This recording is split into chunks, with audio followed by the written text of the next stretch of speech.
बिस्मिल्लाहिर्रहमानिर्रहीम। अस्सलामु अलैकुम वरहमतुल्लाहि वबरकातुहू। अजीज बहन भाइयों, आज हम बात करेंगे ओवर थिंकिंग की।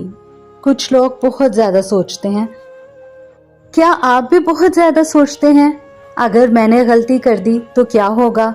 अगर वो मुझसे नाराज हो गए तो क्या होगा? ज्यादा सोचना यूं महसूस होता है जैसे आप अपने ही जहन में डूब रहे हैं, मगर इस्लाम हमें दोबारा सांस लेने के तरीके सिखाता है। हकीकत ये है कि मसला बहुत छोटा होता है, लेकिन हमारा दिमाग उसे बड़ा बना लेता है, यानी ओवर थिंकिंग करके। ओवर थिंकिंग लोग इसलिए करते हैं कि मुस्तकबिल के खौफ से डरते हैं और माजी का पछतावा होता है। लेकिन अल्लाह ताला दोनों का रब है। वो फरमाता है, ना तुम माजी पर गम करो, ना मुस्तकबिल से डरो। शैतान चाहता है कि आप ओवर थिंकिंग करें। इमाम जाफिर सादिक अलैहिस्सलाम ने फरमाया, ज्यादा सोचना शैतान की तरफ से है और खामोशी अल्लाह की तरफ से है।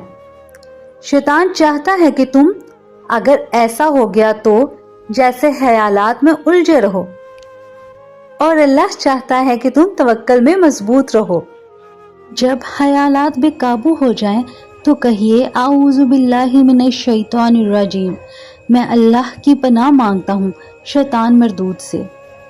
अपने आप को याद दिलाएं कि अल्लाह किसी जान पर उसकी ताकत से ज्यादा बोझ नहीं डालता। अजीज बहन भाइयों, हमारे लिए अल्लाह ही काफी है और उसके सिवा कोई माबूद नहीं।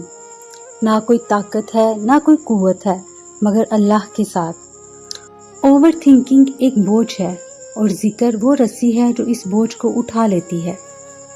इस्लाम हमें तवाज़ुन सिखाता है।